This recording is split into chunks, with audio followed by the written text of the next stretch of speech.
In Season 1 of The Story of Stuff, we looked at a system that creates way too much stuff and way too little of what we really want. Now we're going to start looking at the stories behind the story of stuff. That's where we'll find ways to turn this situation around.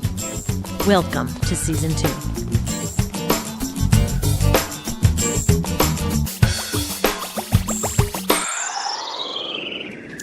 Ever since I learned where our stuff really comes from and how this system is trashing people and the planet, I've been trying to figure out how we can change it.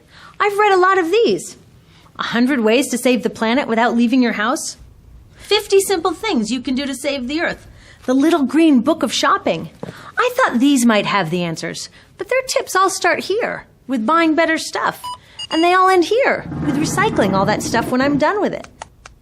But when it comes to making change, this story of going green, even though we see it everywhere, has some serious shortcomings. It says that if I become a smarter shopper and tell all my friends to do the same, I've done my part. And if I don't buy all this green stuff, then it's my fault the planet's being destroyed. Wait a minute, my fault? I didn't choose to put toxic products on the shelves or allow slave labor in factories around the world. I didn't choose to fill stores with electronics that can't be repaired and have to be thrown away. I didn't choose a world in which some people can afford to live green, leaving the rest of us to be irresponsible planet wreckers. Of course, when we do shop, we should buy the least toxic and most fair products we can. But it's not bad shoppers here who are the source of the problem. It's bad policies and bad business practices here. And that's why the solutions we really need are not for sale at the supermarket. If we actually want to change the world, we can't talk only about consumers voting with our dollars. Real change happens when citizens come together to demand rules that work. Look, it is important to try to live green. As Gandhi said, be the change. Living our values in small ways shows ourselves and others that we care. So it is a great place to start. But it is a terrible place to stop. After all, would we even know who Gandhi was if he just sewed his own clothes and then sat back waiting for the British to leave India?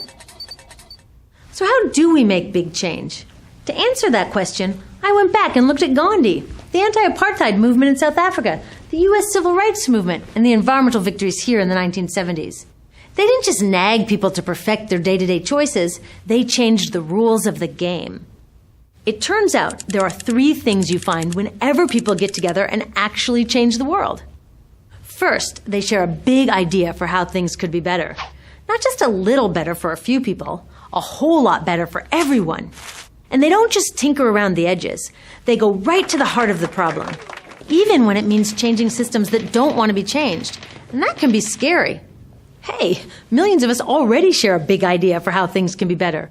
Instead of this dinosaur economy that focuses only on corporate profits, we want a new economy that puts safe products, happy people, and a healthy planet first. Duh! Isn't that what an economy should be for? Trying to live eco-perfectly in today's system is like trying to swim upstream when the current is pushing us all the other way.